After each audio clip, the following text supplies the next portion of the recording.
Singapore నుంచి కన్నవాళ్లను చూసేందుకు వచ్చినటువంటి ఒక మహిళ ప్రమాదంలో మరణించినటువంటి దారుణ ఘటన ఇప్పుడు సంచలనంగా మారింది. కళ్ళ నిండా ఎన్నో ఆశలు, గుండె నిండా ఎన్నెన్నో జ్ఞాపకాలు. ఎన్నో ఏళ్ల తర్వాత కన్నవారిని చూసేందుకు విదేశం నుంచి వచ్చిన ఆ కుమార్తె కన్న కలలు కల్లలైపోయాయి. 5 రోజుల పాటు ఆనందంగా సాగిన ఆ ఫ్యామిలీ ట్రిప్ చివరకు తీరని శోకాన్ని మిగిల్చింది. మరికొద్ది గంటల్లో సొంత ఇంటికి చేరుకుంటారనగా విధి ఆ కుటుంబం పైన పకబట్టింది. రోడ్డు ప్రమాద రూపంలో వచ్చిన మృత్యువు ముగ్గురిని పొట్టన పెట్టుకుంది. కర్నూలు జిల్లా ఆదోనికి చెందిన ఓ సాఫ్ట్వేర్ ఇంజనీర్ కుటుంబంలో జరిగిన ఈ ఘోర ప్రమాదం 2 రాష్ట్రాలను ఇప్పుడు కలిచివేసింది. కర్నూలు జిల్లా ఆదోని ఎస్కేడి కాలనీకి చెందిన గణేశ్వర్ రెడ్డి ఇందిరమ్మల కుమార్తె సౌమ్య సాఫ్ట్వేర్ ఇంజనీర్గా పనిచేస్తున్నారు. సింగపూర్లో సాఫ్ట్వేర్ ఇంజనీర్గా స్థిరపడినటువంటి రవికుమార్తో ఆమెకు వివాహం కూడా జరిగింది. గత కొన్ని ఏళ్లుగా వారు సింగపూర్లోనే నివసిస్తున్నారు. కన్నవారిని చూసేందుకు సౌమ్య తన భర్త పిల్లలతో కలిసి ఇండియాకు వచ్చారు. గత నెల 30వ తేదీన ఎయిర్పోర్టు నుండి నేరుగా తల్లిదండ్రులను తీసుకుని కారులో ఊటీతో పాటు పలు వివిధ ప్రాంతాలను సందర్శన కోసం వెళ్లారు. 5 రోజుల పాటు కుటుంబం అంతా ఎంతో సంతోషంగా గడిపారు. ఎన్నో మధుర జ్ఞాపకాలతో తిరిగి ఆదోనికి ప్రయాణమయ్యారు. రాత్రివేళ ప్రయాణం సాగుతుండగా కర్ణాటకలోని తుమకూరు జిల్లా గొల్లరహట్టి గేటు సమీపంలో ఘోర ప్రమాదం జరిగింది.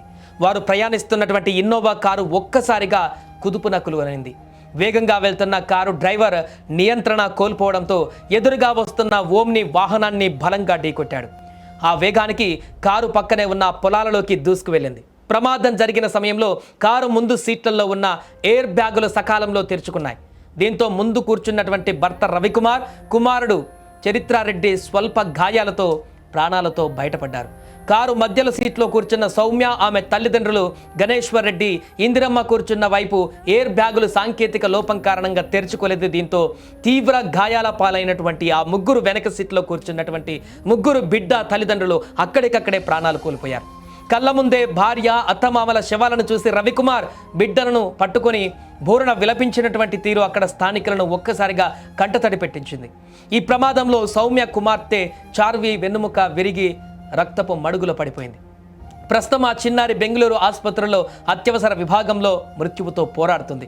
సమాచారం అందుకున్నటువంటి పోలీసులు వెంటనే సంఘటనా స్థలానికి చేరుకొని సహాయక చర్యలు చేపట్టారు. మృతదేహాలను పోస్టుమార్టం నిమిత్తం ఆదోని ప్రభుత్వ ఆసుపత్రికి తరలించారు. ఎప్పుడు సంతోషంగా ఉండేటువంటి గణేశ్వర్ రెడ్డి కుటుంబం ఇలా ఒక్కసారిగా రోడ్డు ప్రమాదంలో తుడిచిపెట్టుకుపోవడంతో ఆదోని ఎస్కేడి కాలనీలో తీవ్ర విషాద ఛాయలు అలుముకున్నాయి.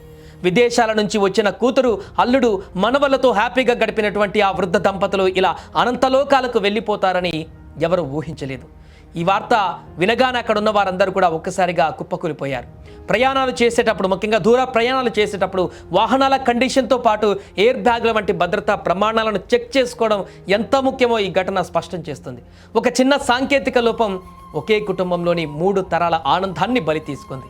ఈ ప్రమాదం పైన కర్ణాటక పోలీసులు కేసు నమోదు చేసి దర్యాప్తు చేస్తున్నారు.